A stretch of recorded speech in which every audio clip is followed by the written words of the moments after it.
ഇപ്പം പറഞ്ഞല്ലോ after marriage ആണ് കൂടുതലും അവസരങ്ങൾ അല്ലെങ്കിൽ വീട്ടിൽ നിന്ന് സപ്പോർട്ട് കിട്ടിയത്. എനിക്ക് തോന്നുന്നു കുറെ ലേഡീസിന് അങ്ങനെ കിട്ടാത്ത കുറെ അല്ലേ പേരുണ്ട്.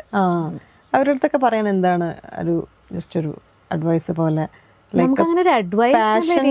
പാഷൻ ഉണ്ട് കൂടെ, അറ്റ് ദ സെയിം ടൈം വീട്ടിലെ സാഹചര്യങ്ങൾ കാരണമായിരിക്കാം അവര് നമ്മുടെ ഒരു പാഷനെ സപ്പോർട്ട് ചെയ്യുന്ന ഒരു പാർട്ട്ണറിനെ കിട്ടണതൊരു ഭാഗ്യാണ്. അതെ. For some reason if it is not happening, നമ്മളത് കമ്മ്യൂണിക്കേറ്റ് ചെയ്യുക. ബിക്കോസ് നമ്മളിപ്പോൾ കല്യാണം കഴിക്കുമ്പോൾ if you have already decided ഞാൻ ഇതാണ് പ്രൊഫഷനായിട്ട് എടുക്കാൻ പോകണമെന്ന് ഡിസൈഡ് ചെയ്തിട്ടുണ്ടെങ്കിൽ അത് കമ്മ്യൂണിക്കേറ്റ് ചെയ്ത ഒരു വിധത്തിൽ നമുക്ക് ആ പ്രോബ്ലംസ് ഒക്കെ സോൾവ് ചെയ്യാം. തിരിച്ച് ബാക്ക് ടു നമ്മുടെ പ്രൊഫഷനിലേക്ക് വരാം, പാഷനിലേക്ക് വരാം. അതെ, നമ്മൾ ആദ്യമേ ഇതാണ് എൻ്റെ പ്രൊഫഷൻ, എൻ്റെ ഒരു പ്രൊഫഷൻ്റെ പാറ്റേൺ ഇങ്ങനെയാണ് എന്നുള്ളത് ആദ്യമേ കമ്മ്യൂണിക്കേറ്റ് ചെയ്ത് കഴിഞ്ഞാൽ കുറെയൊക്കെ നമുക്ക് പ്രോബ്ലം സോൾവ് ചെയ്യാൻ പറ്റും. But if you are making a choice whether you want the family life or profession, that's where the problem is.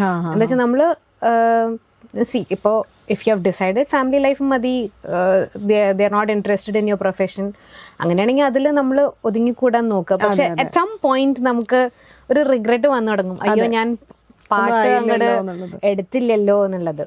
So communicate ചെയ്ത ഒരു പരിധി വരെ നമ്മുടെ എല്ലാം പ്രോബ്ലംസ് സോൾവ് ചെയ്യാൻ പറ്റും എന്നാണ് ഞാൻ പേഴ്സണലി ബിലീവ് ചെയ്യുന്നത്. പിന്നെ ഇത് നമുക്കൊരു ജനറലൈസ് ചെയ്ത് പറയാൻ പറ്റാത്തൊരു ടോപ്പിക്കാണ്.